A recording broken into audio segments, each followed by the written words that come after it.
নমস্কার, যুক্তি তর্ক সঙ্গে অর্কয় আপনাদের স্বাগত। আপনাদের সঙ্গে আমি অর্কপ্রভ সরকার। আমি আজকে থাম্বনেল দিয়েছি, বাংলায় কি তালিবানি শাসন নেমে এলো? অনেকে অবাক হতে পারেন, অনেকে ক্রুদ্ধ হতে পারেন, কিন্তু একটা ঘটনার প্রেক্ষিতেই এইটা আমি বলছি। কি সেই ঘটনা? সেটা হয়েছে আপনার 28শে মে উত্তর দিনাজপুরের ওই চোপড়া অঞ্চলে, যেখানকার বিধায়ক আপনারা জানেন হামিদুর রহমান, তিনি ওখানে গণতান্ত্রিক অধিকার মানুষ প্রয়োগ করুক সেটা চায় না। তার একটা চেলা আছে, সে দুষ্কৃতী, তার নাম তাজিমুল, নাকি সে জেসিবি বলে তাকে চেনে। কেন তার নাম এরকম জেসিবি হলো বোঝা খুব মুশকিল। সে একজন কুখ্যাত গুন্ডা, দুষ্কৃতী, বিধায়কের ঘনিষ্ঠ। আবার বিধায়ক যখন সংবাদ মাধ্যম জিজ্ঞেস করছে যে এই জেসিবি আপনার ঘনিষ্ঠ, তখন সে রেগে যাচ্ছে। ঘটনাটা কি ঘটেছে? মোহাম্মদ সেলিম প্রথমে এটাকে সমাজ মাধ্যমে শেয়ার করেন রবিবার দিন সকালে, মানে 30শে জুন সকালে। ঘটনাটি ঘটে 28শে জুন। একটি যুবক, একজন যুবতী, তারা বিবাহিত, অন্য লোকের সঙ্গে বিবাহিত। যুবতীর সন্তান আছে, স্বামীর সঙ্গেই থাকে, কিন্তু আরেক যুবকের প্রতি আকৃষ্ট হয়। সেটা নিয়ে তাদের মধ্যে প্রণয় পর্ব চলে, সেইটা নিয়ে অশান্তি। তখন জেসিবি রঙ্গমঞ্চে অবতীর্ণ হয়, ইনসাফ সভা ডাকে, মানে সালিশি সভা। সালিশি সভার নিদান, সেটা কঞ্চি দিয়ে মেয়েটিকে এবং ওই যুবকটিকে বিরাম প্রহার করে, লাথি মারতেও তাকে দেখা যায়। কেউ কোনো বাধা দেয়নি। এক মহিলাকে দেখা যায় জেসিবিকে নিরস্ত করার চেষ্টা করতে, কিন্তু জেসিবি কথায় কর্ণপাত করেনি। ইসলামপুর পুলিশ ভিডিওটা ভাইরাল হতেই ব্যবস্থা নিয়েছে, কিন্তু প্রশ্ন এখানে অনেকগুলো, যে এই জেসিবি নামক কুখ্যাত সমাজ বিরোধীটি কয়েকদিন আগে জামিন পেয়েছে কোনো এক অভিযোগে, তারপরেই সে এলাকায় মাতব্বরি করতে শুরু করেছে। এই ধরনের দুষ্কৃতী সভ্য সমাজের কলঙ্ক। সে কোন দল করে, কার স্নেহধন্য দেখার কিন্তু দরকার নেই। যে কাণ্ড ঘটিয়েছে তা মধ্যযুগীয় বড় তাকেও হার মানায়।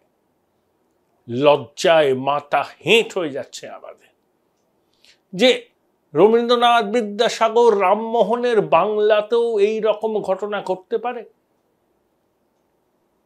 কিনা। পরকীয়ার অভিযোগে আইন নিজের হাতে তুলে নেওয়া এক মাতব্বর, যে দুষ্কৃতী সমাজবিরোধী, লোকে বলে এলাকার দুর্দণ্ড প্রতাপ বিধায়কের ঘনিষ্ঠ। এর থেকে কি বোঝা যায় ওই অঞ্চলে আইনের শাসন নেই, শাসকের আইনই চলছে। মানে হামিদুর এবং তার সঙ্গী সাথীরাই সেখানে শেষ কথা বলে। এলাকাবাসী নাকি ভয়ে কিছু বলতে চাইছেন না।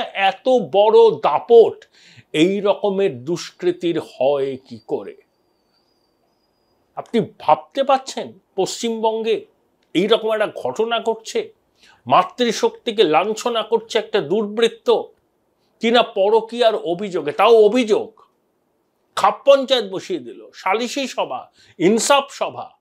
এত বড় মাতব্বর পুলিশ প্রশাসনের ডাকে ডগায় এইরকম খাপ পঞ্চায়েত, সালিশি সভা বসছে এই বাংলায়। কিছু হলেই আমরা বলি না যোগী রাজ্যে এই হয়েছে, যোগী রাজ্যে ওই হয়েছে। আমাদের নিজের রাজ্যের যে ছবি আজ সারা বিশ্বের মানুষ দেখলো, তাতে কার মাথা উজ্জ্বল হলো? আমাদের তো লজ্জায় মাথা হেঁট হয়ে যায়। পুলিশ বলেছে অভিযোগ পাওয়ার সঙ্গে সঙ্গে তারা পদক্ষেপ করেছে।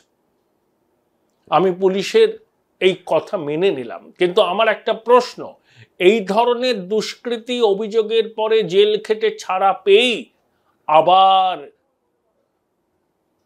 মানে কি বলবো, এই ধরনের কাজকর্মে জড়িত, যা সভ্য সমাজ অনুমোদন করে না। তাহলে কি বিধায়কের আশীর্বাদের হাত মাথায় থাকার জন্যই এই দুষ্কৃতী গুরু পাপে লঘুদণ্ড ভোগ করেন? এরকম অনেক জেসিবি আছে রাজ্যের বিভিন্ন অঞ্চলে। সন্দেশখালীতে শেখ শাহজাহানের স্মৃতি এখনো ফিকে হয়ে যায়নি। সেখানেও মাতৃশক্তিকে অত্যাচার লাঞ্ছনা করার অভিযোগ উঠেছিল। আলাঘরে রাত্রে ডেকে নেওয়া হতো পিঠে বানাবার জন্য। বসিরহাট লোকসভা কেন্দ্রে তৃণমূল জিতেছে, কিন্তু সন্দেশখালী বিধানসভা, যেটা বসিরহাট লোকসভা কেন্দ্রের অন্তর্গত, সেখানে শক্তি স্বরূপা রেখা পাত্র মানে বিজেপির প্রার্থী কিন্তু জিতেছেন। বসিরহাট লোকসভার ফলাফল নিয়ে অনেক রকম প্রশ্ন আছে, আমি সেই বিতর্কে যেতে চাইছি না। মুখ্যমন্ত্রী বলেছেন যে ফলাফল বেরোলের পর তিনি সন্দেশখালীতে যাবেন। যদিও সন্দেশখালীতে বিজেপি জেতার পর তিনি আদৌ সেখানে পা রাখবেন কিনা তা নিয়ে সন্দেহ আছে। এই ধরনের শাহজাহান, জেসিবি, এরকম আরো অনেক আছে রাজ্যের বিভিন্ন প্রান্তে। সেখানে তারাই আইন, তাদের মাথার উপর দাদা বিধায়ক এদের প্রশ্রয় আছে। পশ্চিমবঙ্গের মানুষ দেখলেন, দেশের মানুষ দেখলেন, সমাজ মাধ্যমে ছড়িয়ে পড়েছে, সারা বিশ্বের মানুষ দেখবেন। এখনো ওই দাপুটে বিধায়ক কিছু হয়নি বলে বিষয়টাকে পাশ কাটাতে চাইছে, বলেছে ও চত্থাপ্পর মেরেছিল। মানে এখনো জেসিবিকে গার্ড করার হামিদুরের কি প্রয়াস দেখুন। Join Indian Institute of Hotel Management now. Right choice, right decision. ওখানে তো ভোটের নামে প্রহসন হয়, ওখানে তো গণতন্ত্র ওইসব কথা বলার কোনো মানেই হয় না। ওখানে হামিদুর যা বলবে তাই হবে, এবং বুথে লিড না পেলে ফল ভুগতে হবে বলে ভোটের আগে হুমকিও দিয়েছিল। সে বলেছিল কেন্দ্রীয় বাহিনীতে চলে যাবে, তারপর তো আমিই থাকবো, আমার লোকই তো থাকবে। অতএব ভোটটা যেন হামিদুরের কথা মতোই দেয়া হয়। সেই হামিদুর এখনো জেসিবিকে গার্ড করছে, বলছে ছোট্ট ঘটনা, সালিশি সভা হয়েছিল, জেসিবি গিয়েছিল, চত্থাপ্পর মেরেছে। কিন্তু আমরা যে ছবি দেখেছি সমাজ মাধ্যমে, কঞ্চি দিয়ে ওই মহিলাকে আর ওই যুবকটিকে মারধর করা হচ্ছে, লাথি মারা হচ্ছে। এ তো কি বলবার কি, মানে তালিবানি আমলে যেসব ঘটনা দেখতে আমরা অভ্যস্ত ছিলাম তারই ছোট সংস্করণ।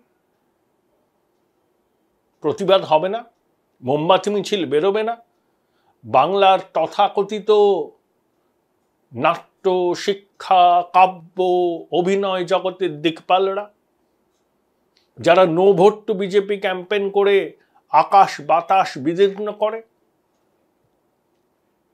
তাদের কণ্ঠে এখন গান নেই কেন, সুর নেই কেন? প্রতিবাদকে তো আমি জানি সচেতনতার ভাষা। রাজ্য জুড়ে গণপিটুনিতে হত্যার ঘটনা বেড়ে যাচ্ছে, কখনো মোবাইল চুরি, কখনো সাইকেল চুরি, গণহত্যা, হিংস্র ক্রোধ, এই খুনি সমাজ। কই প্রতিবাদের ভাষা তো দেখি না। কবি শ্রীজাতর কলম থেকে কালি বেরোয় না। সুবোধ সরকার মাধুকরী চাইছেন আমেরিকায় গিয়ে ওই বঙ্গ সম্মেলনে যোগ দেওয়ার জন্য। শুভা প্রসন্ন কোন অন্তরালে চলে গেছেন কেউ জানে না। কৌশিক সেন স্তব্ধ। উত্তরপ্রদেশে একটা ঘটনা ঘটলে দেখতেন, প্রেস ক্লাবে সাংবাদিক বৈঠক, পদযাত্রা, মোমবাতি মিছিল, বিবৃতি, উদ্যোগী হতেন কবির সুমন। আর যখন খাস পশ্চিমবঙ্গে রামমোহন বিদ্যাসাগর, নজরুলের বাংলায় মাতৃশক্তি লাঞ্ছিত হয়, তখন প্রতিবাদের স্বরগুলো ঢাকা পড়ে যায়। কেন? একটু গলা ছেড়ে উদাত্ত কণ্ঠে আহ্বান জানাতে কি অসুবিধা? কলাটা মূলটা বন্ধ হয়ে যাবে? ইটোকাটা কমিটির চেয়ারম্যান হিসাবে নামটা বিবেচিত হবে না? এই বুদ্ধিজীবী কুল হচ্ছে বাংলার লজ্জা। এই জেসিবির মতো লোকজন কিন্তু আরো আছে। একটা ঘটনা প্রকাশ্যে এসে গেছে, এই যা সমাজ মাধ্যমে ভাইরাল না হলে আমরা জানতেই পারতাম না। বাংলার আনাচে কানাচে এই ধরনের ঘটনা যে ঘটে না তার কোনো গ্যারান্টি নেই। অপরাধীরা শাস্তিও হয়তো পায় না, পুলিশও জানতে পারে না, ভয়ে মানুষ মুখ খোলে না। কারণ যেভাবে এখনো জেসিবিকে তার মেন্টর হামিদুর প্রোটেকশন দিচ্ছে, এর থেকে মনে হয় যে ওই আশীর্বাদের হাত মাথায় থাকার জন্যই এতবার বেড়েছে এই দুষ্কৃতীরা। জানি না এর শেষ কোথায়। এবার আসি আর একটা অন্য প্রসঙ্গে, সেটাও রাজ্যে। আবার হেঁসেলে একটু আগুন লাগবে। পেট্রোলের দাম কলকাতা শহরের আইওসির পাম্পে 1 টাকা 1 পয়সা বেড়ে 104 টাকা 96 পয়সা, ডিজেলের দাম 1 টাকা বেড়ে 91 টাকা 96 পয়সা। ওই ভ্যাটের যে 1 টাকা মুকুব করেছিল রাজ্য সরকার, সেটা আবার তারা বলবৎ করেছে রোববার মধ্যরাত্রি থেকে। জানি না সরকার সেই ভ্যাট মুকুব করবে কিনা, নাকি লক্ষ্মীর ভাণ্ডার সহ নানা প্রকল্পের খরচ চালাতে এই ভ্যাট বসানো জরুরি। বাণিজ্যিক গ্যাসের সিলিন্ডারের দাম কমেছে, কিন্তু রান্নার গ্যাস মানে গৃহস্থ যে গ্যাস ব্যবহার করে তার দাম কিন্তু কমেনি। জুন মাসের গোড়ায় বিশ্বের বাজারে অশোধিত তেলের দাম ব্রেন্ট ক্রুড ব্যারেলে 70 টাকার আশেপাশে। আমরা আশা করেছিলাম যে জ্বালানির দাম কমবে, কিন্তু 3 মাস হয়ে গেল জ্বালানির দাম স্থির। এই আমদানি খরচ কম হয়েছে তার সুরাহা কিন্তু উপভোক্তাদের কাছে দিচ্ছে না অয়েল মার্কেটিং কোম্পানি। এটা স্ট্র্যাটেজি। ভোটের মুখে দাম কমালো, 3 মাস আমদানি খরচ কমে গেল, এখন অতীতের লসটাকে মেকআপ করছে। তাই কোনো অবস্থাতেই আমরা সুরাহা পাচ্ছি না। আর গোদের উপর বিষ পড়ার মতো আবার কলকাতায় আইওসির পেট্রোল পাম্পে 1 টাকা করে দাম বাড়লো।